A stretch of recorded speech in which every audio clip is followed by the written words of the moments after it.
For years, in the quiet woods of Michigan, a man lived a rather ordinary life. A life filled with family, friends, work, the day-to-day things you and I both know so well. But there was something else. Something he couldn't quite forget. You see, this man had seen something. Not in a movie, not in a dream, but with his own eyes. Something tall, something massive, something covered in hair. Is something that, if he told most people, would earn him laughter instead of belief, so he kept it quiet for a while. But that sighting, that sound, those moments when he knew he wasn't alone in the Michigan woods, they stayed with him. They nagged at him. Until one day he decided silence wasn't enough. Instead of hiding it away, he turned on a camera, he opened a microphone, and he began to talk. First a little, then a lot, about Bigfoot, about cryptids, about the paranormal, and about anyone else out there who had seen what the rest of the world said wasn't real. And do you know what happened? People listened. They listened because they too had stories. Stories of ghosts in their homes, lights in their skies, creatures in their backyards. People who were laughed at too, but with him, they weren't laughed at anymore. He became something else, a host, an interviewer, a storyteller. Now, he wasn't just a man who once saw a giant in the trees. 3 live shows a week. A podcast, Brunch with Bigfoot, and hundreds of videos, thousands of listeners.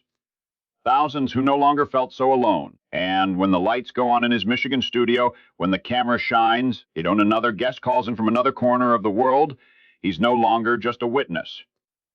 He is the voice for all those who whisper, "I've seen it too." So today, when you hear a man from Michigan speaking boldly about Bigfoot, about UFOs, about ghosts, about mysteries the world isn't ready to explain, you remember that it all began not with fame, not with microphones, not with an audience, but with one man standing quietly in the woods, looking at something the world says doesn't exist. And now you know the beginning of the story. It belongs to a man known as Bigfoot Michigan Rob.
Hello, one and all, and welcome to Brunch with Bigfoot Michigan Rob. Of course, I'm your host, BMR.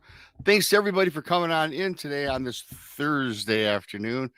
We have a fantastic show in store for you. James Szubski, he's a former search and rescue EMT in the Pacific Northwest. We're going to cover a lot of material tonight, from Bigfoot to small inhumanoids or humanoids, UFOs, portals. We've got it all. Talk about what he's done as a search and rescue worker. And, is there a connection between some of these people that go lost in the woods? I don't know. We'll find out tonight or this afternoon. I just did the night show. Now I'm back on the day show. Thanks for coming on in. If you're new here, please subscribe to Bigfoot Michigan Rob on YouTube. And my lovely co-host, Monica Rollins, our paranormal world finder on YouTube. Go check out Monica Sunday nights, 10 in the East, I believe. I think it's 10 in the East. I should know that by now. Hit that like button, leave a comment. It does help promote the channel, helps out that algorithm, as well as this. Thanks to everybody that bought my books. Bigfoot Michigan Rob presents True Cryptid Encounters, Book 1, Book 2, both found on Amazon. Just simply type Bigfoot Michigan Rob in your Amazon browser, and the links will pull up for both books. Also, I'm running a special now through the end of Christmas. If you're on my social media, all you need to do is contact me at beyondbmr@gmail.com, or hook me up or look me up on the Facebook or whatever we're on together. and I will provide the books for you, and I will cover the shipping. Yeah, I'll save you a few bucks depending on what you use. Amazon Prime, I think, is $30 minimum purchase, and it's free, or 35 or 40 now. So I'll pick up the shipping. Just get a hold of me if you want the books. Thank you so much for that. Again, I think that's all I've got. I'm going to bring up the lovely Monica. And she's ready, got that smile going. I missed you, honey, Monica. You've been off for a week. You too, Robbie. Oh, gosh, good to see you. I know. I was out in the field. I was out and about, wasn't I? Yeah, you were out and about, dog. I'm usually a little more reliable than that. And my show is 10 Central. 10 Central, 11 in the East. No wonder why I miss it. Just kidding. I always tune in, give you the love. I know you do. I know you'll even hop on occasionally. I do hop on occasionally, yes, when Tex is not when he's ale or not in town. He's ailing. He's been ailing. I haven't talked to Tex in over a week. He must be under the weather. That Dogman Ranch must have wore him out, Monica. Well, I spent the whole day with him on Tuesday because we drove down to see Breezy. Yeah. Oh. So, yeah. So I spent a solid 12 hours in the car with Tex. Oh boy. Yeah. Which is good. He's doing good. Oh, he's doing good. Okay, good. He hasn't been around lately, so but yeah, he's just recovering. He's recovering, and also, our hostage situation of a group chat has been quiet lately too. It has. I thought that I accidentally deleted myself from it, which is not a bad thing, Monica, because we get like 1,000. Yeah, when it goes on a roll, like I'll have 54 missed text messages. Yeah. Well, every time I do a show, I take my cell phone and I put it like 50 feet away because it always seems to go off during a show. Of course it does. Yeah, how that goes, right? Just ignore it. Yeah. Well, it makes a big sound in the background. Yeah. How it goes, kind of annoying. Turn it on mute, Grandpa. Like, why? Oh, jeez. Yeah. Well, it still vibrates. Then it ruffles on my studio desk, and you can hear the vibration through the microphone. Sure. And of course, yeah, sure. Likely on the Facebooks. I heard you earlier. On the Facebooks. Oh, that's yeah. You can find me anywhere on the Facebook. Facebooks, yes. The Twitters, that Twitter thing, which is now Tweeters, X. Yeah. The Twitter, that the Twitter X. thing. Now it's X. And of course, everybody, the super chat is open. Great way to help support what we do around here. Also, mateys, you can become BMR Pirates. Join the many, join the few, depending on your point of view. You get a picture of good old BMR sporting a bandana in the chat room. That's what you get. Maybe I'll do some members-only shows down the road, but, Monica, we're on 7 days a week, and it's like, try to put that together. Try. Busy man, Robbie. You're a busy man. Well, we're all busy. Even though you and I are kind of semi-retired, we're still busy people. I know. But that's good. I mean, who wants to sit around? Nobody, not me. I'm never sitting around. And for all you folks out there, coming soon, BMR's Werewolf Chronicles is coming soon. Is it? Yes, it is. I've been working on this for like over 3 months. See, I'm just so slow rolling with mine. I was hoping to get it out this fall. Yeah. Under the Same Moon book. Yeah. Well, your book is coming out. It is coming out slowly but surely. Yes. Well, my book version of this is going to be coming out later, but I'm going to start introducing it on a separate live show and give people, the trailer version on a live show. More shows. Well, I'm going to do it for a little bit, see how it takes off. Okay. How we roll. Gary Spikes Sr., 5 new pirates. Very nice. Gary's not walking the plank, Pops. Thank you, Pops. 5 new members, thanks to Gary Spikes. Congrats to the gifted. Well, enough of that. We did what we need to do. We got a fantastic guest from a place we've talked about, Monica, of all of us, or collectively all our friends, about doing a road trip or a trip. Yeah. PNW sometime in the future. I've never organize it for next year. Yes, I know you are. So I'd love to get that involved. I'd like to do that because, and we can talk a little bit about that with my guest, James. Without further ado, I'm going to bring out Mr. James Szubski. Got it. Got it. You know, I told him I know you haven't mispronounced it. The worst I ever heard was Suzalabus. So, like, you are doing so much better than some other folks. So, don't feel bad. Yeah. Well, thank you for taking your time out of the day. I know it's in the morning. Well, not too late. It's like after 10 now in the Pacific time. So, thanks for coming on, man. Oh, you bet. Happy to be here. Like I said in the beginning, we got a lot of things. I mean, geez, you know, when we started talking backstage, I'm like, well, it's a 90-minute show. We could probably go 180 minutes or longer. So I already see a part 2 coming. So we'll get through part 1 first. Before we get started, I want you to tell us a little bit about yourself. I'm not going to read your bio, just a brief breakdown, and we'll get on with it.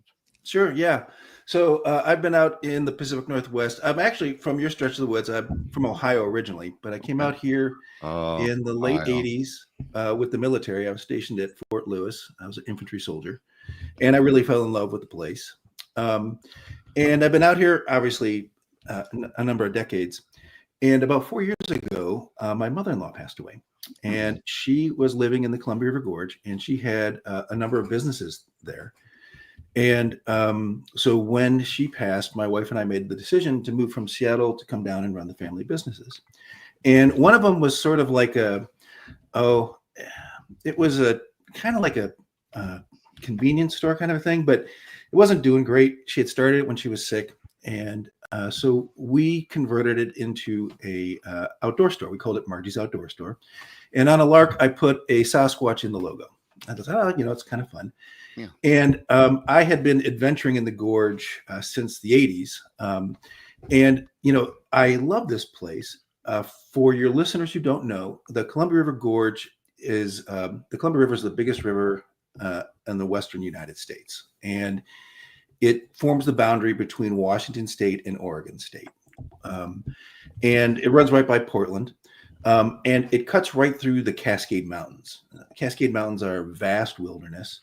The land mass of the Cascade Mountains is equal to 10 of the smallest states, United States combined. So this is a huge, huge area. And the Columbia River Gorge is really unique. It's like this amazing canyon that has been carved through the mountains. And it's about 80 miles long. And Lewis and Clark came through here back in the day, part of the Voyage of Discovery. And it is what I came to find out, one of the biggest supernatural hotspots in the Pacific Northwest. I mean, in the whole country, in fact. And even way back when I was coming down here rock climbing with my Army buddies, we found out that Skamania County, which is on the Washington side where my home is, was the first governmental body in the world to enact Bigfoot protection legislation. And so for decades and decades out here, people have been seeing Sasquatch, and it's such a reality here that the governments have actually created ordinance. In fact, Skamania County is considered a Sasquatch refuge. And so this is, when I was younger, I thought, this is kind of fun, tongue-in-cheek kind of thing. I wasn't a believer for sure. And when we took over the businesses, I definitely, I was open to it, but I hadn't had too many experiences myself to say that, I knew what I was talking about. And honestly, it was a marketing game, right? I thought, if we put this logo in there, well, it started acting like a beacon, and naturally people started coming in and telling us stories. And I became fascinated. These were good, honest people, no reason to lie. And they were telling me about these incredible encounters they were having. It was, Bigfoot was a lot of it, but there was also some UFOs and UAPs and other things that were a little bit stranger than that.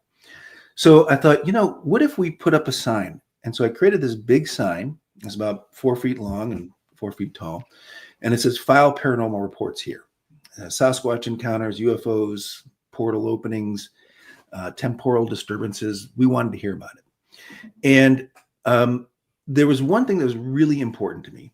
And it was that anyone who came in, we were going to treat with dignity and respect. It didn't matter how outlandish their stories seemed to us. I wanted to see what would happen if we believed the witness, if we created a safe place for ordinary people to talk about extraordinary experiences. Right. And, you know, I had done a little bit of reading, and I was aware that once the US military sort of tried to remove the stigma of reporting UFOs, for example, a lot of legitimate pilots came forward. And it was the stigma that was preventing people from telling their stories. And I thought, you know, this is an area where there's so much going on out here. What if I release my ego from the situation? What if I just take in the data and see where it goes? And honestly, I had no idea where it was going to take us. And now we have well over 400 reports in less than 4 years. And it has been just utterly astounding to me. And the thing that I didn't know, the thing that is the most rewarding about all this is like the really deep personal connections I'm making with these witnesses. Mm-hmm. You know, you think that the special effects of hearing about a Sasquatch encounter or a UFO encounter are going to be the most interesting and satisfying parts of these stories. But a lot of times there are people who I am the second person that they've told in 20 years. Right. And the first person that they told them they were crazy, or they were on drugs, or there was something wrong with them, or they were a liar, or they were stupid, or whatever. But they carried that with them, and they never forgot the reality of that moment. And to be there as another human being, willing to listen, willing to entertain this seemingly crazy experience and take them seriously, I had no idea that that was going to be the thing that was the most satisfying and the most rewarding part of this entire experience. So, you know, that really resonates with me, because years ago in 2018, when I had an encounter story, not getting into mine, man, I was lost and alone. People thought I was nuts. I couldn't trust people, and I was very timid. I figured I'd be judged if I were to go forward with this. And I talked to a few folks, and then I did that, and it was like a big burden lifted off my shoulders, you know, and I just, you know, verbalized this. The first thing I did, I went on Sasquatch Chronicles with Wes Germer, and we did like a 1,000 takes, James, because I couldn't even get through it because it was so powerful, you know. Yeah. Seriously. And then other things happened during this encounter, which led me to what I'm doing today, because I'm with you. I'm never going to be critical or judge somebody that comes on my show. In fact, the books I've written, and I've talked to these people in person, and you can hear you know, their voice, you know, the way their emotional roller coaster. I just know that they're telling me something that happened to them. Now, is it exactly what happened? You know, up for debate, but something happened. So then I said, you know what, I'm never going to judge anybody. And that's kind of how the show evolved. So I really like, it's kind of the same avenue you've taken. I appreciate that approach, man. Yeah, I will tell you that so often, like you said, we do, like I figured, of course, I'm going to get people in hoaxing me and, you know, everything else. And I thought for sure that was going to be the majority of the reports, but that wasn't at all. Like, there's a few people that are obviously joking around, like they'll sign their report, see more butts or something like that. And like, okay, no harm, no foul. I'm not pretending to be a scientist. And so if they want to come in, and sometimes that's people's natural defenses, like it's so crazy, or they're not ready to allow these things to be in the world that they're in. And so there are natural defenses that people have, and I don't have any intention of stripping people's defenses from them. I just ask that when they hear someone else's story, that they are kind and that they treat that person with respect. Harder to do than because we all have this need to normalize things. And I'll tell you, some of the stories that we have heard are unbelievable. Like, and it occurred to me some point along the way, like, what if this person's story is true? What would I want to know? Like, if you actually did encounter some type of other race of intelligent species, what would I ask that person? You know, what would that mean for the world? And so it has been amazing. And I said that the gorge is this sort of this paranormal hotspot, and I mean, it is like bred into this area. Washington State is the #1 state for Sasquatch encounters and the #1 state for UFO encounters. In fact, the very first UFO encounter that became like the thing that launched America's love affair with UFOs was the Kenneth Arnold sighting that happened in, I think, May of 1947. And he was flying a private aircraft over the Cascade Mountains. And just so folks know, we have 3 active volcanoes within sight of the store, Margie's Outdoor Store. And there's Mount Hood in Oregon, which is about 35 miles south of us. Huge Sasquatch encounter area. We have Mount Adams, which is about 35 miles north of us. Again, this is a huge UFO hotspot and has been from the beginning. And then we also have Mount St. Helens, which famously erupted in 1980. That's about 40 miles northwest of us. And there's a ton of Sasquatch encounters and other really, really strange things out there. And so Kenneth Arnold was flying over the Cascade Mountains. He saw 9 objects flying at high speed from Mount Rainier to Mount Adams. So basically flying into our backyard. And so he was a well-respected businessman and a private pilot. The reporters picked up his story, and pretty soon America was talking about flying saucers. And then a couple of months later, there's the Roswell crash, and the rest is history. But it started here. And what a lot of people don't know is that the Kenneth Arnold sighting wasn't the first aircraft intercept of UFOs in America.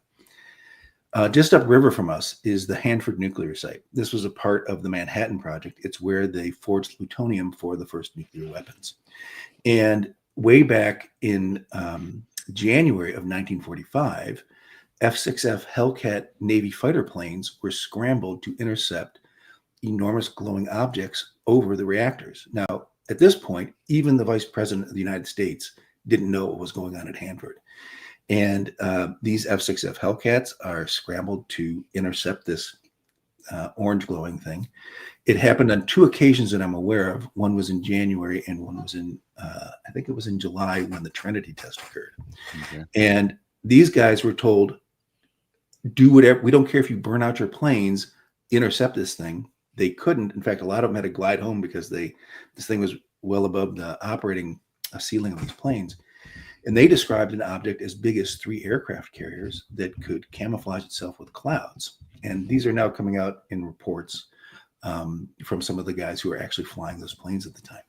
So this area has got that sort of pedigree where Sasquatch has been here forever. Like I said, we've got that Sasquatch ordinance came out in the 1960s and revised in the 1980s, I think. Okay. And you know, I myself, like, there are only 80,000 people that live in the gorge, and one guy in one store in about 3 years generated 400 reports. That is like, we are way over indexing on unusual phenomenon out here.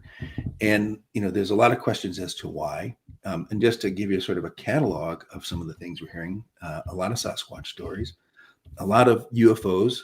We have pictures and reports that include the classic tic-tac shaped UFOs, triangular shaped UFOs. I have personally taken pictures of glowing orbs that we've verified aren't lens flares or swamp gas or headlights or something like that. We have stories of other weird egg-shaped craft. Some folks have been scanned by green lasers, and we're not sure if that's actually a military operation doing some bathymetric scanning. And then we also have a ton of reports of what appear to be advanced military aircraft. So they don't look like they're alien craft or some type of other phenomena. They look like modified U.S. Army or military hardware. And just north of here, in the shadow of Mount Adams, is the ESETI Ranch. So you may be familiar with James Gilliland. And for decades, he has been inviting people out to his property to watch UFOs fly around Mount Adams. And people come from all over the world. Many of them come as skeptics, and they leave believers because there's just so much activity out there. We've had reports from people who also can see Mount Adams to their property. And they see it so much that it's kind of like not even a big deal to them. And oftentimes they'll report aircraft currently in the U.S. military inventory chasing these things or pursuing them. Again, we have a lot of stories of what appears to be cloud camouflaging that these things are able to produce. And so the place is just packed with this stuff. And the big question for me is why? First, I think it's really cool that your state kind of embraces, the Sasquatch or Bigfoot exists. That's kind of what it sounds like, correct? I mean, they put a bound, you cannot harm these critters, these creatures, whatever you want to call them. But, he says something very interesting that comes up all the time with a variety of different people. Of course, a hotspot for Sasquatch activity, but also a hotspot for UFOs. And you were mentioning orbs. And why is it? Is it coincidence that every time there's a UFO or an orb, there's a Sasquatch sighting? Do you think they're related? And I'm not suggesting that, no, Sasquatch is being beamed down from an alien spacecraft. I'm not suggesting that. Perhaps, Monica, maybe it happens. Intergalactic space pets. Let them off use the bathroom here. Yeah. That's why they're in remote places. Yes, Monica, I know. I think there's, and I know, Monica, and hey, listen, I think that's a possibility. But it's not coincidence, right? Technically, everything's a possibility. Yeah. Well, I will tell you, you bring up a really interesting topic. And, when you have 400 reports, like you begin to look for patterns and see, what's going on out there. And so we do have a lot of correlated stories where people will see orbs and then shortly thereafter have a Sasquatch experience, right. Or they're hear vocalizations and then see orbs. And so there seems to be a definite relationship between these two things. They're often co-reported as a part of a single experience. And so I can't say with any certainty that they're absolutely related. I've got rock hard evidence and there's no doubt in my mind about it. But we have seen this pattern where oftentimes the experience of glowing orbs, and just so people are aware, this is typically a ball of light that seems to be able to float. Oftentimes they respond to conscious thought, and they are transitory. They don't last long. We've had reports of different sizes of these types of things. The photograph that I took was from an area called the Spring Creek Hatchery, which looks west down the gorge. At places, the Columbia River is a mile wide. So this is an enormous thing, but we've got 3,000-foot mountains on either side that sort of drop steeply into it. This area is maybe 5 miles west of my store. And I had noticed there was it was a cloudy day, and a strange pencil-thin beam of light was coming down into the river. I thought, oh, this is really interesting. Let me take a couple of pictures of it. And I have 3 pictures from that exact moment. It was sort of a burst mode. And in one picture, I've got the beam of light. And the next picture, there's this bluish green orb. The interior of the orb has got detailed information. So it looks like it's not a solid color. That's a big clue that it's not a lens flare. Typical lens flare is going to be a solid color. The edges are not perfectly round, which is another thing that you see with lens flares. They're sort of ragged, and the air around is illuminated as well. And because of the way that light beam is coming down, we know that the light is not behind it, and which is what is required for there to be a lens flare. So this is this object that I have taken a picture of. And what was so exciting to me about actually having this photograph was that in that same area, about 7 months prior, my wife and I co-witnessed orbs while we were driving in our car. This is also an area where we have a lot of Bigfoot reports that have come in. So there seems to be a correlation between those two things.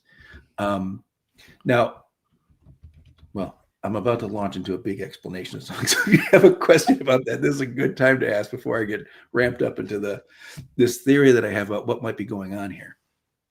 So, all right, if you guys are ready, here we go. So, well, Monica, do you have a question or no? Or we want to roll? I do later. We don't have to get into it right now. I have a question about the ranch that you mentioned near Mount Adam. Very Oh, good. let's Yeah. get into that real quick. Yeah, So sure. a two-part question. I'm just curious if you've ever been there, and if Yeah, you yeah, have, what do you take away from what you saw, given your military background? So the night that I was there wasn't a big dramatic UFO reveal. We did see, to the untrained eye, it would have looked like satellites passing overhead, but they were not following a straight path, right? And so to me, it wasn't my experience out at the ranch the night that I was out there. It wasn't a change my life kind of a moment, but it was like, that is a phenomenon that I cannot explain with a simple satellite passing overhead. A lot of times people will see just a tiny dot of light crossing the sky. And, you know, having been in the military, I'm aware of what satellites look like. They were an important part of many of our missions. And, you know, I should bring up that we do get a lot of people that are enthusiastically mistaken. And so we'll get, like when the Starlink satellites were launching, a lot of people would call and say, oh my gosh, I saw this whole series of lights and they were launching in the sky. And so, you know, we try to be really discerning, and I don't want to rob anyone of a magical moment, but I also want to be real with folks and say, yes, we do. We can look at this evening in our skies that night, Starlink satellites were launched. I'm not saying that's exactly what you saw, but that may be a part of it. But I can tell you that, like I said, people come from all over the world, and because our store is, you know, open to these types of things, and we have a lot of merchandise related to paranormal. A lot of folks from ECETI come down and they tell us stories. These are very genuine people, and the stories that they have told me are phenomenal. You know, so they have reported a glowing, they even have video on their website of this pyramid-like structure midway up on Mount Adams. And according to James, they believe that this is a portal. Now I have several friends who are remote viewers. Some of them have started companies and worked for the government on counterterrorism or work for venture capitalists. And they use remote viewing as a tool to understand things that are harder to investigate in the physical world.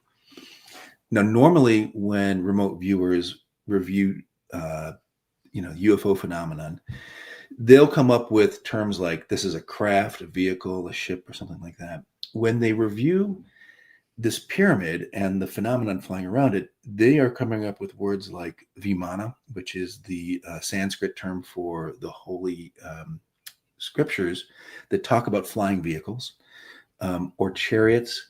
And so there seems to be a more archaic idea of what these things are. And what has emerged so one of my friends is a remote viewer who teaches remote viewing. So he's professional himself, and he also teaches it. And he has peers that are at his level in remote viewing, and also a number of students. And so they'll task this pyramid for the remote viewing sessions. The people who are doing the remote viewing have no idea. They just are given a number, which is related to a sealed envelope that has the picture of the thing they're supposed to be viewing. And consistently, they're coming up with this idea that this is a portal to some type of higher dimensional realm, and it is guarded by angelic-like beings. And as I say that, I can understand how skeptical people would say, that sounds absolutely crazy. You know, you've really kind of gone far afield. And what I'm doing is I'm reporting to you what the remote viewers are reporting to me. And again, I come at this to treat these people with dignity and respect, and recognize that I may not know everything that's going on. And when I hear those reports, it's one of the things that, like, we have so much activity out here, and that's not the only report of portals that I've heard. We have numerous reports of people witnessing portals. Sometimes this takes the shape of a portion of the sky looking different than the rest of the sky around it.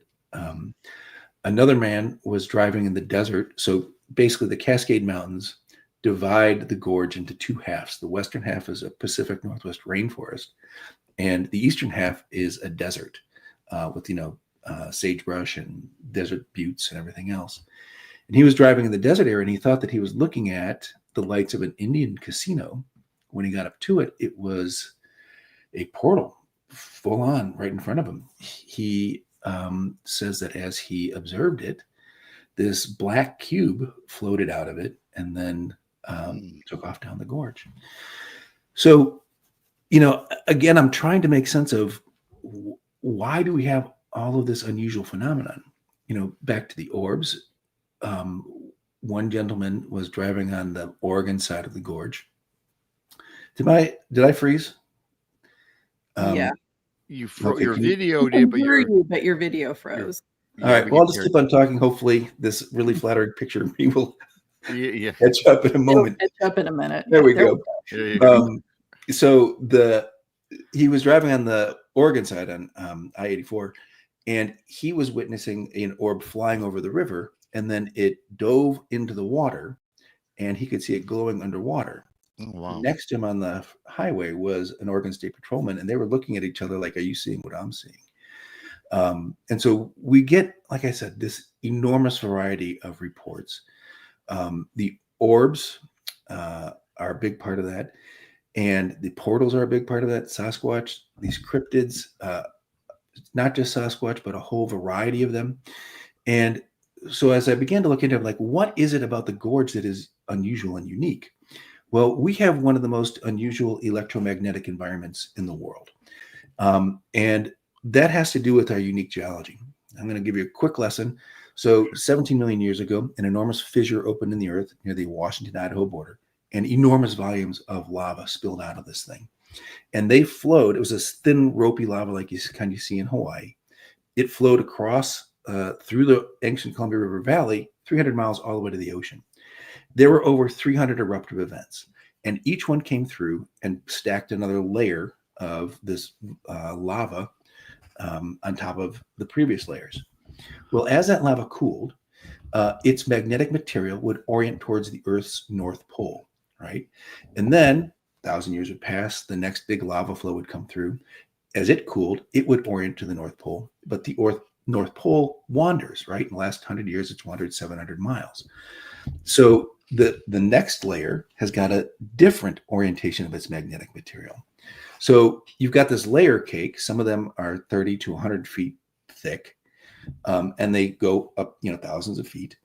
And each one has got its own unique magnetic signature. And when you look at the government-issued navigation maps of the gorge, there are bright pink letters on them warning you that your magnetic compass readings will be off in this area. So we've got this really unusual environment out here. Add on to that there are more dams on the Columbia River, more hydroelectric dams on the Columbia River than any other river in the world. And we've got these high power power lines, these tension lines that crisscross the whole area as well. And then you add on to that we are very geologically active. So those Cascade Mountains are taking those layers and they're buckling them and folding them and twisting them in unique and unusual ways, creating these enormous tectonic stresses. So all that combined is that we have this electromagnetic environment, which is really unusual.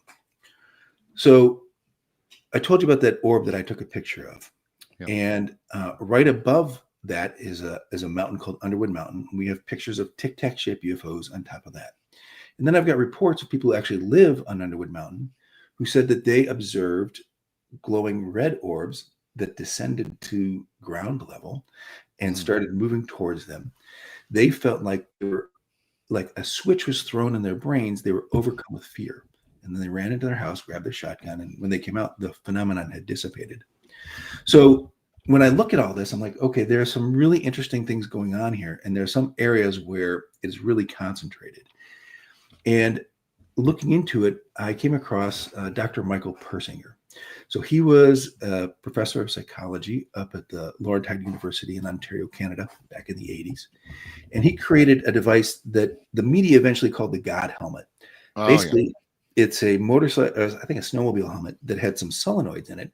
And he could manipulate magnetic fields around the human brain. And he was able to consistently reproduce paranormal-like experiences within his subjects. Most commonly reported, people would report a sensed presence, like there was something else there with them.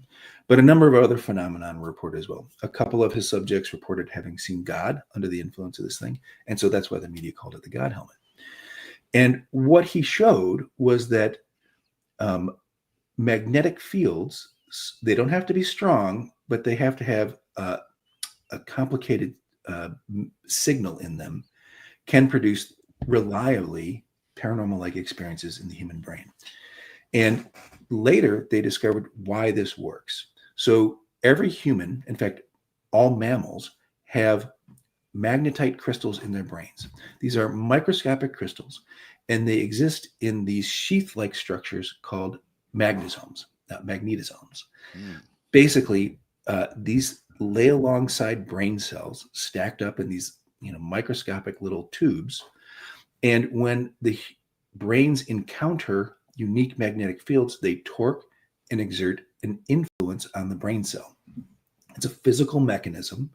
It's a part of our biology, recognized by science, like no one is questioning whether these magnetite crystals are in brains. They are fairly certain that this is the mechanism by which animals can use a magnetosense to navigate. You've heard about animals flying long distances and not getting lost. Well, it's the magnetite crystals in the magnetosomes that are tracking, are able to detect the magnetic fields and have people navigate. Well, it looks like this physical structure is influencing paranormal experiences in people. Okay, so that's an interesting piece of data, right? One of the things that Dr. Persinger found was that he was able to turn fear on and off like a switch. And so a lot of the things that he is able to reproduce in the lab is I'm seeing being reported in the field here in the gorge, in this place where we've got this incredibly unique electromagnetic environment. And so the next obvious question is, okay, so does that mean that people are having magnetic hallucinations? Basically, they come here, they encounter these unique magnetic fields, and their brains are fabricating experiences, making them think that they're having a paranormal experience. And that's a good theory. Like, that's a logically rigorous way to think about what's going on here. Like, there is no different than taking drugs where you are experiencing something that is not physically there. The problem is that we have tons of footprints. People have brought in hair samples for me. We have co-witnessed events, and I have tons of different photographs of this phenomenon. And so hallucinations, you can't gather physical evidence on hallucinations. So my theory is that, so imagine a radio. Like, imagine that in your car, you didn't know that you could change the radio station. And so every time you got into your car and you drove around, you heard country music. And then you just accepted, well, this is reality. Every time you're driving, you're going to hear country music. Then one day, your electromagnetic tuner gets subtly adjusted and you don't hear country music. You hear classical music, or you hear rock and roll music, or you hear a newscast. Those signals are always present in the environment. It's just that your receiver was not properly tuned to pick that information up. I think what's happening out here is that people, and it could happen anywhere else, it's just happening a lot in the gorge because of our environment. But people's tuners are getting adjusted when they're out here, and they can perceive things that they normally can't perceive. Those things they have a reality. They're always present in the environment. It's just that you're not able to tune into them. And one of the things that sort of lends a little credence to this is that once someone's tuner has been adjusted, once they've had one unusual paranormal experience, they're much more likely to have more experiences. It's like that tuner has been loosened, and it's easier for them to, for their receiving mechanism to perceive things that they don't normally perceive. And so we've got some people that come in who have one story, and then we've got some people that come in that've got 20 stories. And it sounds like, Bob, you're one of those kind of guys who's had multiple experiences. Your tuner has been loosened, and you can perceive, you're more likely to perceive things than the average person. I do believe that my tuner has been loosened. I'm kind of for a long time. It's been loose for a while, James. And but I'm just kind of being glib. But yeah, I think your theory is I like it. I can respect that. And I got to ask you something then. A friend of Monica's, was wearing a God's helmet in a haunted location several months ago, and and during this first time he did this, he's a paranormal guy himself, and he was paid a visit during this, and you could see, and we had it recorded on my show. I think it was my show, anyways, and we spoke with his deceased grandfather and an aunt and an uncle, and he started crying. I mean, this was something that was happening to him. But now I have to ask, as you just brought up during this, was he really, in your opinion, do you think he was really paid a visit during this time, or do you think he was hallucinating this because it was something that was stored up in his subconscious? I'm coming to believe that. So my short answer is I don't think he was hallucinating. Okay. I think he was tuning into something that was real. It's just that not normally accessible to us. And, we have, as I talk to all these people, when you talk to hundreds of people, you have to make a decision. Are hundreds of people straight up lying to me? I don't believe that's the case. I believe that I'm talking to good, honest people. Are hundreds of people stupid and they don't know what they've seen? Like they thought they saw one thing, it was just a mossy log. I don't think these people are stupid either. And so you have to start looking at, and then this notion, like we have tons of ghost stories in the gorge as well. And some of my good friends are profoundly powerful psychics that help find missing and dead people in ways that are impossible under, like the information they have received would be impossible to gain any other way. And so you have to start questioning the world model that says that the only thing that is real is a material existence. And there's nothing outside of, rocks banging together basically, or that there's a different world model that better suits the phenomenon that we're seeing out here. And I am strongly leaning towards it. The materialist worldview is inadequate to explain the field evidence that we're finding.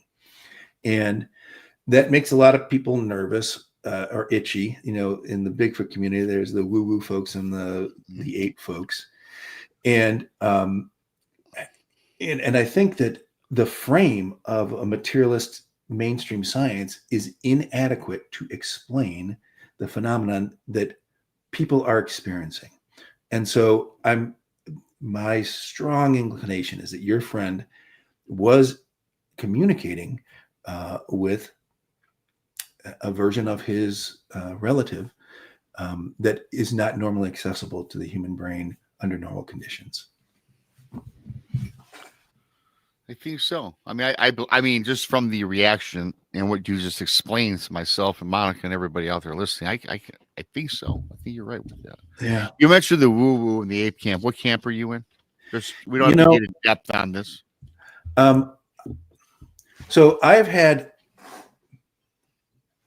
some unusual experiences myself. So as a search and rescue EMT, and as an infantry soldier, and as a wildland forest firefighter and as a mountain guide, I am literally the kind of person that you call when someone is lost in the woods and lives are at stake, right? Like if I get land navigation wrong, it means life and death. And so I'm competent at it. I'm very good at it. There's an area out here, on most maps, it's called the Big Lava Bed. Locals call it Broke Leg Barrows. And it is an area the size of the island of Manhattan. And it is a 8,000-year-old lava bed. So this volcano opened up and filled up a mountain valley. And it's now this really unusual landscape. Like it's almost like these rocks have bulldozed through here, and it's unnaturally quiet in there. These strange rock formations, there are these micro canyons. So as the lava would flow, it would form, the top would crust over, and then the lava would flow through like a straw. And then the lava would flow out and would leave behind what's called a lava tube cave. All right. And then sometimes those caves would collapse, and then you get these canyons and things like that. And this is a very strange area. The local hunters refuse to go in there. as a person who's navigated swamps and jungles and deserts and glaciers and everything else, like it is probably the most dangerous terrain to have to travel over. And if you wanted to, you could easily hide 7 Ewok villages of Sasquatches out there and no one would ever know, because there are no trails in there. Like no one goes in there. And compasses don't work properly in there. Cell phones don't work in there. It's a really unusual landscape. So of course I had to go check it out. And so I had pulled my rig up. There's a sort of a Forest Service road that skirts around the edge of this thing. And I parked it and I walked into that place. And I pulled out my drone and I was flying it up and down this trench that seemed really cool and unusual to me. And I could see my vehicle from where I was, probably 200 yards in. And I thought, okay, what I'm going to do. So I crashed my drone at the south end of this trench. So I said, okay, well, I'm going to pack up the drone. I'm going to head north up this trench. And then I got about, 200 yards up this trench. I said, now I'm going to cut west and see what's deeper into the lava bed. So I was certain that I had traveled about 800 yards deeper into the lava bed. Now, I want to be really clear. When you're a professional land navigator, there's a dozen subroutines that are going on in your brain when you are navigating, and you're putting down landmarks, you're keeping track of the sun, you're keeping your pace count, and you are memorizing different features so that you know where you are at all times. And literally, I cannot remember the last time I'd ever been lost since I had become, a soldier back when I was 19. And I found another trench and I thought, oh, this one is really interesting too. And so I pulled out the drone and I started flying it again. And I was like, something felt really strange to me. And I glanced over my shoulder and I could see my vehicle. Now, my vehicle should not have been visible, right? I should have been 200 yards, or excuse me, 1,000 yards deeper into this lava bed. And it was the exact sensation of waking up from a dream when I realized that I was back where I had crashed the drone originally at the south end of the very first trench. And I have no memory or understanding of how I got from where I thought I was 1,000 yards away to being back to where I had started. It was completely flamboozling to me. And again, the only reason why I give you my bona fides on land navigation is to underscore, like, if this had happened to anyone else, you just got lost. It's a weird place and you didn't know what you're doing. Mm-hmm. I can honestly tell you that couldn't be the case. And I'm the person that you call when someone else is lost in the woods. They need to be found and you need to get out safely. And for me to be that disoriented was utterly inconceivable to me. It would be like getting lost on the way to the grocery store near your house, like to be like that turned around. And so my first thought was like, what the hell happened? Yeah. And then my second thought was, if something didn't want me to go deeper into lava bed that day, this was the most benevolent way to gently place me back into a place where I could get to safety easily and do me absolutely no harm, but completely wipe my memory of any understanding of what happened in there. And my experience of having this sort of time loss, what should have been a 15-minute hike was a 2-hour gap in my time, was something that we have reported from a number of people who have had Sasquatch experiences in the area around my store. And so when I think about that, you think about like primate evolution. As humans evolved, we took this materialist track and we built tools and technologies related to physically manipulating the world. It may be that this other race of primates took a different technology track of understanding how to influence the mind. And we have so many stories of time loss. We have so many stories of what appears to be the Sasquatch as they're moving away from you, doing these short teleportation hops where they're suddenly 50 yards away from you. The most extraordinary story, and this is just a one-off, so I don't want anyone to think that this is for sure a real thing, Well, I wanted to ask you really quick. Sure. I see Monica had a question on the tip of her tongue. I just know that. But I had to ask you something first. Sure. Time-wise, is that always alien abduction? We hear this all the time. I don't think that I was abducted by aliens. Okay, gotcha. I do have witnesses and who have become friends of mine who are certain that that's what happened to them. And whether they're aliens, from outer space, right? Like that's the, I'm not sure that that's necessarily the case. Like I have heard enough stories here to think that there may be dimensions are another way that's easy for us to imagine it.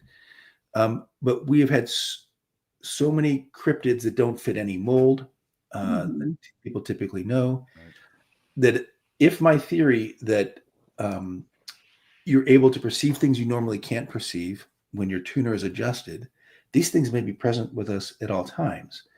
And they don't need to be from outer space to be alien to us in the sense that they're not a part of our normal experience. Does that answer your question? It does. See, I agree with that because I think that some of the alien encounters that people are having, I think people have this notion that all aliens and UFOs are coming from intergalactic space. I believe very strongly in like a layered universe, like a layer. And I think that it's very similar to what you believe. If you're in the right vibrational mindset, you're going to see things and experience things. And I think that some of the alien encounters that people are having are coming from, they're aliens, but aliens through dimension, not through space. Yeah. When you look at the oldest records of human thought, these are cave paintings, like in Lascaux, France, and Chauveau, 40,000 years old. The oldest records we have of human thought, they are depicting biologically impossible creatures. Therianthropes, which are human-animal hybrids, chimeras, which are animals with different parts that don't belong together attached to them. And in every culture, on every continent where humans have lived, and in every era of time, people are describing what are physically impossible creatures as a part of their most important experiences. And to say that all those people were fools or stupid or didn't know what they were talking about seems really arrogant to me. And the notion that these things have been with us all along, when you look at like the alien abduction reports, the overlay on fairy abduction reports is incredibly strong. There's always a reproductive component to it. There's elements of time loss. And in fact, there's also this notion of manipulating or surgical removal or insertion of things. This also happens with shamanic spirit quest experiences. They report being transported to the sky realm on beams of light. All of these experiences are common across cultures and through time, and it is deeply embedded in the human experience. And to deny it, I think, is just really short-sighted and not taking into account the totality of the evidence that is like a part of the most integral part of human history. You were talking Monica's language with the fae and the fairies. It's true. It's so fascinating. And, we, my own employees have been involved in some experiences. He's not a kid anymore, but Emilio, who works in the outdoor store, for months, he and I were working on receiving reports together and stuff like that. And one day he came and said, James, I had an experience the other night in the desert. I don't know what the heck happened. He was driving out in the channeled scablands area of the gorge. And on the side of the road, there was a humanoid bipedal creature, no taller than the hood of his car, standing on the side of the road. And as he drove by it, like his phone started going crazy and the center console of his vehicle went dark. And he got, a couple hundred yards past it and he started feeling dizzy and woozy. And he pulled his car over and he thought, should I go back there and go check that thing out? Because James is really going to want to know what I experienced. And they thought, hell no, James can go deal with it himself. I don't need to deal with it. But this is a guy that I've known for years. and we've been talking about paranormal stuff, and for him to suddenly one day pipe up with a huge lie or a fabricated story makes no sense. Like, that's not consistent with the person that I know and love and appreciate. And he, and that was his tale, and he wanted to tell me about it. What's really interesting is that he said that in that same spot on the road that's near his home on the way home from work, on several other occasions, he saw owls standing in the road. And owls are a component of many alien abduction stories, the appearance of owls, and also the components of many shamanistic. Obviously, it's a part of the magical tradition of Europe with wizards and Harry Potter and all that other kind of stuff, but also a part of the Fae tradition as well. And so when you look at what's the totality of evidence, there seems to be these weird overlays that I don't think we really have all the answers to yet. Right. Gosh, I got so much to ask. Before we do that, folks, I want to talk about that Klickitat Klickitat Ape Cat. Jeez, that came out wrong. Ape Cat. Say Ape Cat. Oh, this is my favorite. Yeah. Yeah. But really briefly, thanks to Gary Spikes. We got 5 new pirates. Thanks to Gary. The super chat's open. Become a pirate. But also, too, I'd like to hit up the audience really quickly. There's 2 questions. If we can just run through it really quick. Sean asks you quick. Well, yes, all of us. I'll have you answer in your opinion. They've heard ours. Why hasn't anybody ever discovered skeletal remains of big feet or squatches? You got a quick answer for that? Yeah. So a couple of things. It is really rare to find predator skeletal remains, even of bears. Right. Yeah. So, and that's because when those like big predators get injured or are sick, they hole up in a place where they can't be found. So there's some biological precedent. Like, I have found numerous deer carcasses and elk carcasses and all kinds of other things. Never have found any predator carcasses. So to me, that's helpful, but it's not the full story, because it's not impossible to find that, right? Yeah. But the other thing is that if these are at all sentient creatures, they may have burial or death traditions that they engage in, where like we bury our dead, right? And the other thing is, in the Pacific Northwest, I can't speak for anywhere outside of where I live, but biological remains do not last long out here. As a search and rescue guy, oftentimes my unit was called in to do evidence searches. In fact, when I was up in Seattle, my search and rescue team was the one. I wasn't part of it at the time, but back in the day, we found the Green River Killer remains, and we found Ted Bundy victims' remains.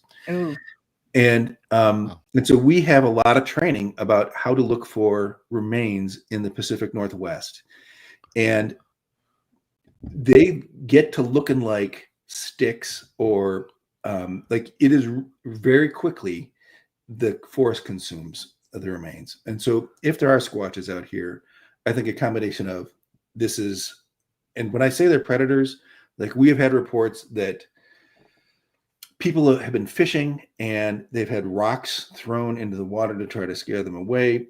They didn't get scared away. And so they went around to look, and then they found this steaming carcass of an elk with its neck broken and its chest ripped open and its heart taken out. So, and then there are folks out here, there's a lot of people who are interested in Bigfoot out here that don't make a big fuss about it. Like, they don't, have their own podcast. They're just passionate about finding these creatures. And they tell me that, they track the movement of the Squatch tribes, and they move with the elk herds through the mountain passes in the area. And they know that in May and June, they're going to be in this area. And in July and August, they're going to be in this area. September, October, they're going to be in this area. And so, anyway, I was kind of getting off track. The whole point is that you don't often find predator skeletal remains. If the things are sentient, they may have burial rights. And also the fact that it's so easy for things to disintegrate out here. Like, it's really hard for anything to remain. Not only that, like, people have no idea how vast this wilderness is. like there are Forest Service roads that go through. That is just a tiny thin ribbon of humanity through literally 80,000 miles, square miles of rugged, inaccessible wilderness. And like I said, I have been on evidence searches, and I can tell you, even if you had 1,000 people searching, the amount of ground you'd be able to cover is minuscule. It's microscopic compared to the total landmass that's out there. And so gorillas were reported 2,400 years before science recognized them. All right. So that gives you a sense of like, and if you think about it, the way science works, the way mainstream science works, it is by design the last to know, right? Like it is meant to be this long drawn out process of evaluating everything else. The first to know are individuals, mostly not scientists, having personal experiences in the field. And once those things build up over time, then science tries to catch up and then they fight with each other because they've got their own little dogmas and domains that they need to overcome. But science is always going to be the last to know. It is not a leading indicator of knowledge. It is a trailing indicator of knowledge. Komodo dragons are another great example. They thought it was just superstitious fishermen in Indonesian islands that didn't know what they were talking about giant lizards, until some guy with a degree showed up on an expedition and discovered Komodo dragons. But they had been around for decades and for thousands of, who knows, millions of years. And there's a bit of hubris within the scientific community about if we haven't anointed it as real, it can't possibly be real. And so it's just a funny part of how culture works, I think, in that regard. Very good. And one last one from the audience. Digger Dog, who's probably been following me ever since I started doing this. Hi, Digger. What we talked about the atoms. What do the natives, you talked about this earlier, what do the Native Americans out there think about that? I don't want to speak for that community, but I do know that some of my Native American friends have had, like, the Yakima Nation basically controls the eastern half of Mount Adams. It is a sacred mountain to them. Okay. And they talk about Sasquatch not as a maybe phenomenon, but as a race of beings that they have treaties with. And so for things like mushroom foraging areas and berry foraging areas and salmon foraging areas. And so I would never pretend to understand or speak for that community. God knows they've had enough crap piled on them. But I can tell you that for them, I think the question is, why don't we believe, right? That this is just a part of, and it's part of the stories of this area for decades. There are petroglyphs in the forests out here of big feet, and there are areas around Mount St. Helens that you are never supposed to go into. In fact, guys who wanted to go in there, like in the early 1900s, couldn't get an Indian guide to take them there because of the skookum that lived there. And so the people, the forest people who lived out there.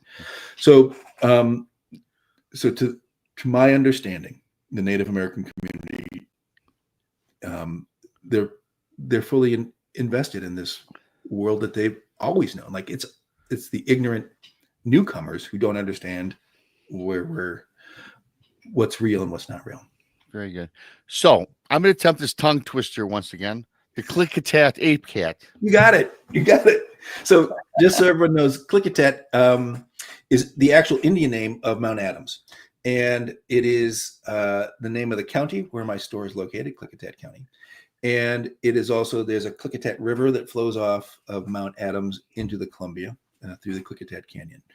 And so the Klickitat Ape Cat is, we have over 140 reports of enormous Black Panther creatures prowling around the gorge. And for it to count as a Klickitat Ape Cat report, it needs to have a feline body structure, so look like a cat. It needs to have black fur, and it needs to have a long tail. That eliminates things like bobcats or bears or a lot of things that it could be mistaken for. And so the very first report that I got, the guy was up by Buck Creek, that's maybe 7 miles from my store. And he saw this large black cat sitting across the creek looking at him. And as he's telling me this story, like some flags were going off in my head. I'm very familiar with the wildlife out here. And so first of all, he said he saw a big cat that was 4 to 5 feet tall at the shoulder, black fur, long tail. And he encountered it and he got a good 4 to 5 minute look at it. Okay, so a bunch of flags go up for me about this is an unusual experience. Here's why. We have cougars out here, a lot of them. Cougars are never black. Science does not recognize any black-furred cougars at all. They think that it's genetically impossible because of the way their melanin works and stuff like that. But modern science recognizes no black cougars. Second, cougars will abandon a fresh kill at the sound of human voices. And this creature stood there and looked at him for 45 minutes. So they had a lengthy encounter, very unlike the behavior of a normal cougar.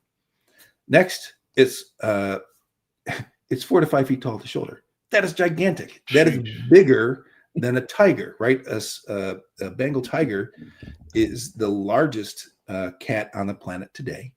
And this is a creature that is bigger than that. And so I thought, wow, there's a lot of points here that are telling me like we are dealing with something that's unusual. And then once he recognized that I wasn't going to make fun of him or, blow him off, he said, and the strangest thing, James, is that it had a face that looked like a monkey. Now, I will tell you, in that moment, I was like, dignity and respect, dignity and respect, dignity and respect.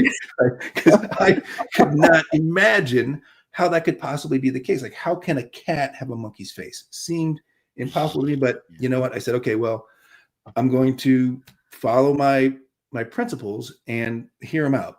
And he said, yes, it had a flattened snout, and it had intelligent ape-like eyes. And he said that it didn't have a lot of fur on its face. And I was just sort of bamboozled. Now, we've talked about, like, you can tell when people are lying. This guy, he had a relationship with my mother-in-law who had helped his family out. And so although I didn't know him from before, he knew my family. Okay. It took him 45 minutes to work up the courage to tell me this story. This ape face feature was the last thing that he told me. Sure. So in my evaluation of truthfulness, this guy was believing the story that he was telling me. And I was pretty blown away by it. The next morning I came in, and we always talk about the interesting reports with the employees. Like it's probably the most fun part of the job, right? And so I was explaining to them, to one of my employees, Missy, and as I was describing this enormous black cat with a long black tail, she started shaking. And I said, Missy, like, you're having a very strong emotional reaction to this story. What's going on? And she said, James, I've seen that thing myself. I was driving down Klickitat Canyon, coming to work one morning, and I saw this gigantic black cat. And it was so arresting that she pulled her car off the side of the road and watched it for several minutes. She didn't get a good look at its face, but she could estimate its size. And she told her family about it. They told her it's impossible and that she had probably just seen a cow. So think about that. This is a grown woman, lived in the Columbia River Gorge all her life. Pretty sure she knows the difference between a cow and a cat, right? It'd be like if you saw a red Lamborghini drive through town and you're like, hey guys, telling your friends, I just saw a red Lamborghini. And they said, red Lamborghinis are pretty rare around here. You probably just saw a red minivan and you didn't know what you were looking at. Like, it's ridiculous, right? Like, right. You know what it is. And so to me, that was a huge moment, because the reason that she was shaking was that it meant that she wasn't crazy, right? It meant that someone else had had the same kind of experience that she did. So now this was two what I would call high value witnesses, a friend of the family without any reason to lie, telling an extraordinary story, but not trying to make any money off it. Just two people talking, and him trying to express to me that he thought it was incredible. Like, he couldn't believe that it had a monkey-like face. And then my employee, Missy, who's a sweet, sweet woman and no reason to lie, having a clear emotional reaction. So I thought, oh, this is kind of cool. Let's see where we can go. So I put up a bunch of flyers at the trailheads. I took some of our radio advertisements that we use for the stores, and I started saying, hey, has anyone have seen the big black cat? Come in and file a report. Well, right away, we started getting tons and tons of reports. And I thought, man, This is remarkable. Now, of those reports, and now, like I said, we've got 140 of them, a couple of patterns emerged. So about everyone reports that black fur, feline body shape, long tail. Everyone else says it looks super jacked, like it's really muscular. Only about half of the people report that enormous size, like the 4 to 5 feet tall to shoulder size. And then the other half to say it looks like a super jack cougar. And then it's only a handful that have that monkey-like face report. And so that's some strange data. We have reports that people have seen it with kittens, so we know it's a reproducing population. The oldest report goes back to 1968. So these things are living longer than even cats in captivity live. They typically live, 15 to 20 years at the most in captivity. So it looks like we've got a population of these things out here. So I looked in and said, okay, is it even physically possible for a cat to be that big? There's no living cats that big, but during the Ice Age here in Washington State, living alongside humans were American lions. The scientific name is Panthera atrox. It's a creature really well known to science. 80 skeletons of these creatures have been pulled out of the La Brea tar pits down in California. And what they know about the Panthera atrox is that it was 4 to 5 feet tall at the shoulder, weighed anywhere between 800 to 1,300 pounds. And when I tell you that people are telling me this creature is this big, they're not just like guessing. Like someone will say, yeah, it jumped in front of my Jeep Rubicon and it was as tall as the hood of my Jeep Rubicon. Like its back was as tall as my Jeep Rubicon. Yeah. Or it was as tall as my Ford Escort. Or when it leapt across the road, its body stretched from the white line through the double yellow all the way to the white line. So this is an enormous, enormous cat. And when you look at the fossil record, the Panthera atrox has one really interesting feature. It is sexually dimorphic, which means that the males are always bigger than the females. And so in an observed population, you would expect half of the reports to say gigantic and the other half to say really, really big. So it may be that it's some kind of Ice Age holdout or something like that. I don't know.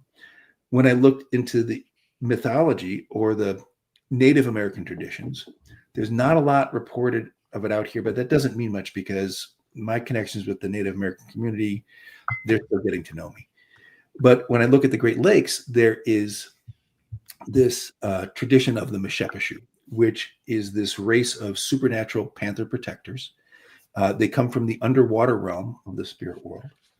And in a description I read from a 1630s Jesuit missionary who was reporting on his observations of living with the Ojibwa people up by the Great Lakes area where you are.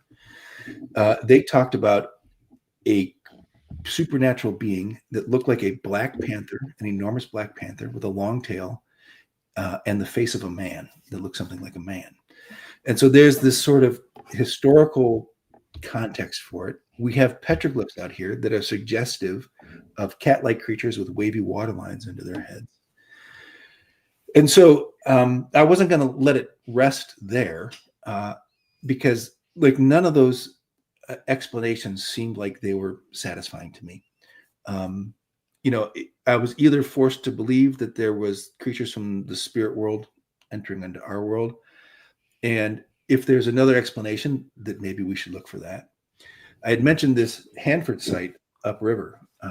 It was part of the Manhattan Project. And from day one, this Hanford nuclear site had an animal testing program. You got to understand in the context of the 1940s, the Germans, the Nazis are doing all kinds of weird scientific experiments. They're trying to create super soldiers and super animals. They had actually resurrected this enormous like bison-like creature called the aurochs and populated a forest in Poland with them during the war. The Soviets are trying to create humanzee super soldiers by artificially inseminating chimpanzees with human sperm and vice versa. And so crazy stuff is going on. And at the time, we knew very little about radiation, but we did know that it could induce mutations. So the Hanford nuclear site is literally forging the plutonium, an element that didn't exist prior to this, in top secret. And they've got this animal testing program. Well, we drop the bombs, the war ends, they announce that Hanford's a thing. And then the Cold War begins.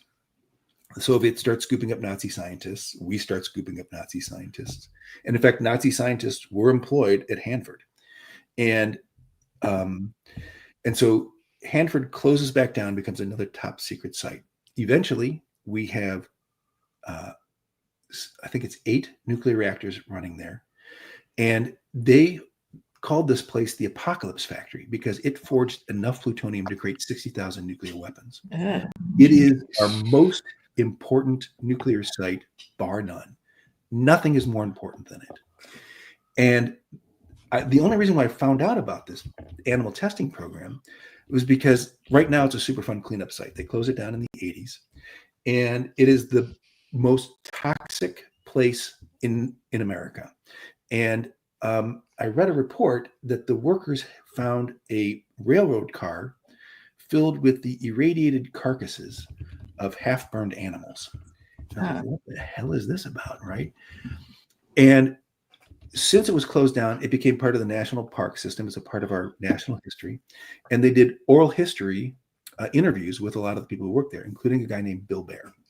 And he was second. The first guy, the original scientist, was a guy named Dr. Lauren Donaldson from the University of Washington. His only academic achievement before taking this post for the government at Hanford was he had actually created a super animal. It's called the Donaldson super trout. And it is a trout that is 8 times larger and stronger than a normal trout. It's super survival. It can live in fresh water and in salt water. And it reaches sexual maturity in half the time. And this is the guy. So he'd done this before, and then he got assigned to Hanford. And then he eventually went to the South Pacific and was part of all those weird Bikini Atoll tests and disastrous Castle Bravo tests, all that crazy stuff. And he stays in contact with this Bill Bear guy who is running the lab. And I found 3 interviews where Bill Bear describes how they were irradiating apex predators. Those apex predators outsmarted the scientists and escaped into the Columbia River ecosystem, and they were unable to capture them all, recapture them. And so he tells the story of how they had a whole flock of alligators. They were irradiating them. In one of the interviews, he even holds up a picture of the device they used to irradiate the alligators with an alligator in it. And he talks about how one night, 6 of them escaped into the Columbia River. And they even put out, sort of public announcements about it, because if somebody found an alligator in the Columbia, like, it's a disaster, right? So they eventually have this Atomic Energy Commission hunting force, and every day they go out and they try to capture these alligators. For 6 months, they're trying to capture them. They only catch 4 of them, and they think, well, they're never going to survive the winter, so we can call off the hunt. And then in these interviews, Bill Bear says, yeah, even into the 80s, I was getting calls from Fish and Wildlife guys asking me if I knew anything about alligators in the Columbia. And I just told them no and hung up on them. And then he laughs about it like it's a hilarious anecdote from his days working at the animal testing facility at the nuclear lab, right? This facility was so huge, they could house 1,000 large animals there at a time. And most of what we know about radiation, how it affects living systems, comes from the work at Hanford. And so I thought, well, alligators aren't big cats. Like, it's a pretty tenuous connection there.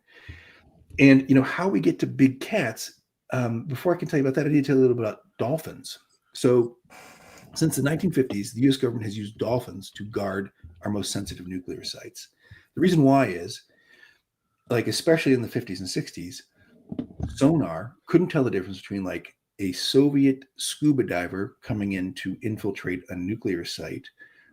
They couldn't tell the difference between that and, like, a tuna fish or a sea lion or anything else. But you could train a dolphin to tell the difference. And so there's this whole cadre of dolphins that they've trained. Right now, a quarter of the U.S. nuclear stockpile is guarded by dolphins. And what they would do is they would attach this special apparatus to its snout. It had like a grabber claw on it. And they'd train the dolphins to ram the divers. That thing would grab onto them. A balloon would inflate, bring the diver to the surface. And then the atomic security forces would scoop the guy up and gather whatever intelligence they needed from it. So this is a core part of how the U.S. government is guarding our nuclear sites. And the thing with Hanford is that it has got 45 miles of the Columbia River that runs right through it. They needed it to be on the Columbia River for the water for cooling and because of the hydroelectric dams for all the power they needed. And so what I think happened was that they had this really big security problem. How do we guard 45 miles of the river, which is 90 miles of river coastline? How can you do that effectively? They know that this dolphin program is successful, and it's working well, but you can't bring dolphins into the Columbia River because dolphins only work in saltwater. Columbia River is freshwater. So you're going to ask yourself a real simple question. Can we create a sentinel creature that will work in a river? And so you're going to go down a list of what are the world's most effective riverine hunters. You're going to look at alligators. That's pretty obvious. You're also going to look at jaguars.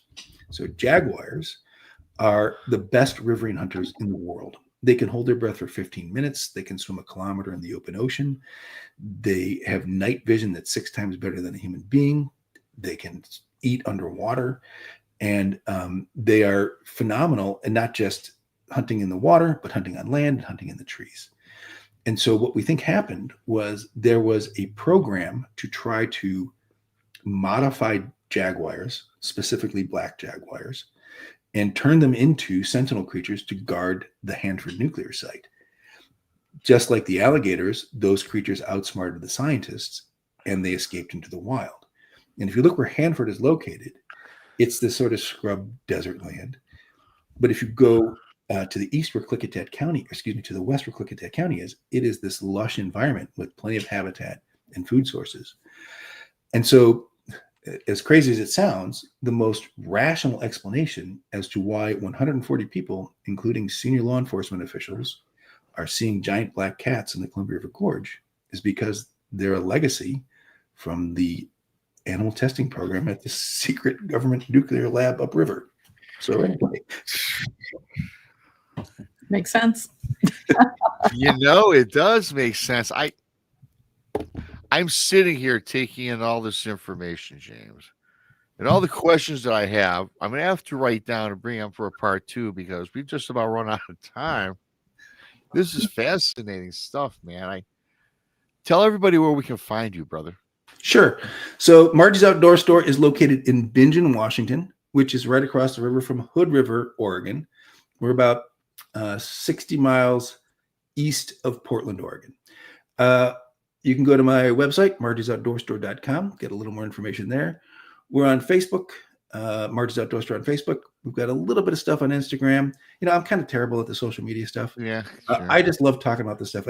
I noticed. I didn't even know you were on Facebook, but Sonny, by the way, James, your links have all been dropped throughout the show. So Great. People are going to find you there. I also have all your links in this show description. Yeah, I couldn't even find you on Facebook, but I did find you and I followed you on Margie's store. So. Yeah. So anyway, there's so much information. And for me, what started off as a marketing program has just turned into a personal passion. Yeah. And you can see that to me, it's so fascinating, and what I love about this is because mainstream science has sort of rejected paranormal stuff, it means that this is sort of a golden age for citizen scientists to step forward and research this stuff ourselves. It's just like what you're doing here. Yep. I think the work that you're doing is incredible and amazing, where you're communicating, you are helping more people understand the reality of these things. I think this is the way that our understanding of the world advances in more important ways than the ivory tower of mainstream science. And what's amazing about it is that you don't need a degree. You don't need bona fides from some type of academic institution. You can get out there yourself and start doing the research. You can grab a GoPro and a camera and look and start delivering evidence to the community. And to me, that's really incredible and super empowering. I'm less worried about convincing anyone this stuff is real and just loving the interactions that I'm having with people and sort of exploring the frontier of reality. And this is the place where it's happening. And I don't know that many people recognize what an amazing moment in history this is and how this is one of the few places where discovering new things about our world is a place where everyday citizens can participate. And so I encourage all of your listeners to follow their passions on this stuff and to be kind to witnesses. Yes. Oh, I absolutely agree. I'm kind of witnesses for sure. Monica is, and you make a great point. You don't have to have a degree to do this stuff. because I find that when you talk to people like shows like this, you go out in the field, do some investigations, or just look into the sky. You know, it doesn't matter your background. We can all do this. And the shows that we all do does promote that. And I think that's a great point you brought up. So I do appreciate you, man, for coming on. I definitely want to have you back. Maybe Monica will give you a call. I want to thank Gary Spike Sr. Awesome, Gary. 5 new pirates because of Gary. Werewolf. Hi, Werewolf. Gary Spikes again. Alien 8 UK. Andy, go check out Andy's show. He's from the UK. And Keith, I appreciate your guys' super chats and memberships. You guys all rock. Go check out James on his links are below and they were posted in the chat. Thank you so much. Got to have you back because I got questions galore, but we'd be here till 4 in the afternoon. Right. I tell you what, you guys know? put the in and wound up my back, and I just can't stop. So No, but I love it. You know, I like Great. shows where me and Monica don't have to do much work. You know, You can relax wind up during the games show. and let them roll. And I tell you, it was fantastic. Monica, what you got going on Sunday? Anything? You know, I don't know yet. I haven't nailed down because I'm doing the 50 States of Strange. I Okay. did New Mexico last week, Very and I good. haven't thrown at the dartboard yet to figure out which state. Washington State. I'm you'll pulling be- for Washington State. Boom. I could Yeah. do Washington State. Yeah. That Well, would be great. when you do Michigan, I'm coming on for that one, Well, of and course. also you'll be with me Saturday night, correct? Yeah. I'm just asking because I know Brandy is going to be on another investigation, and I don't know about Krista yet. So it'll be me and you for sure Saturday. Krista's living her best life. out She's there. living her life. I have 3 female co-hosts that are all lovely, James, and yeah, so we always Well, if this is any example, they must be amazing. yeah. You're amazing, James. Monica You is are. amazing. Incredible Monica- show. Thank you. It was an incredible show. Yes. Chat room. My listeners are amazing. Thank you so much for that, everybody. And tune in and hit that subscribe button. With that being said, for James and for Monica, we are out and have a great rest of your week.